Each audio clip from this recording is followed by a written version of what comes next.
इसलिए मैं आपसे गुजारिश करता हूं, आज घर जाए एक कलम डायरी लीजिएगा और उसमें तमाम सगीरा कबीरा ज़ाहिरी बातें गुनाह जितने आपके जहन में वो लिखिएगा।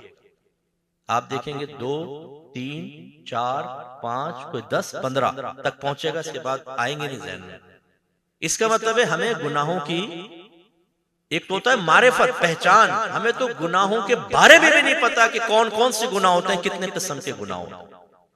कुछ सोच के साथ गुनाह होते हैं। हमारे नौजवान गंदी चीजें जहन के अंदर लेकर आते हैं। एक औरत का तस्वुर, जिना का तस्वुर, उसके साथ खराब मामलात का तस्वुर लेकर आते हैं। इसका मतलब जहन में भी गंदगी होती है। बात चीजें सही होती हैं, बात गलत होती हैं। इधर भी गुनाह का तस्वुर हो सकता है। इन्ना समा वल बसरा वल फुआदा कुल्लु उलाइका काना अन्हु मसऊला।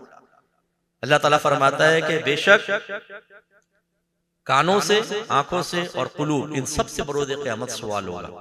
इसका मतलब दिल में जो हम सोचते हैं ना, या दिल से मुराद दिमाग भी है।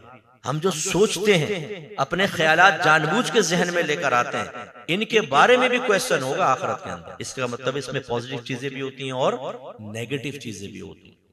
ऐसी आंखों के गुनाह, कान के गुनाह, जबान के गुनाह, हाथ के गुनाह, शर्मगाह के गुनाह, मजलिस सोबत इख्तियार करते हैं, हम रिश्तेदारी करते हैं, रिश्तेदारी तोड़ते हैं, दोस्ती करते हैं, दोस्ती तोड़ते हैं, पैसा कमाते हैं, जमा रखते हैं, खर्च करते हैं। इन सब में सवाब और गुनाह के पहलू हैं।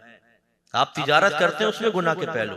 आप घर के अंदर रहते हैं ना, बीवी बच्चों से बातें करते हैं, हमारा उससे रवैया होता है, इनमें गुनाह के पहलू।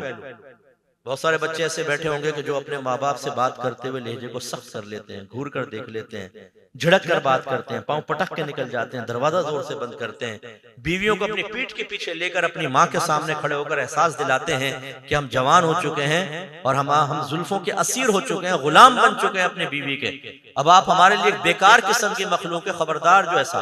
और जब आप उन्हें कहें, बोले यार अम्मी इतना दिमाग की दही कर देती है ना, चिक चिक चिक चिक चिक चिक चिक चिक चिक चिक चिक, आखिर आदमी क्या करे? ओए होए मासूम बच्चे, तेरा बॉस तेरे दिमाग की दही करे, कभी चढ़े बॉस के ऊपर? कोई ताकत और आदमी तुम्हारे दिमाग की दही करे, कभी गरीबान पकड़ा तुमने? क्योंकि तुम्हारे दांत तोड़ देगा वो। लेकिन माँ के बारे में तुम ये कहते हो कि जी दिमाग की दही कर दी, इसलिए मैं हाइपर हो गया तो ऐसा कर दिया। तुमने कुरान नहीं पढ़ा? फला तकुल लहुमा उफ़्फ़िन वला तनहरुमा वकुल लहुमा कौलन करीमा। अपने माँ बाप को उफ भी मत कहो, उनको डांटो मत, नरमी से गुफ्तगू करो, लहजे हल्के करो।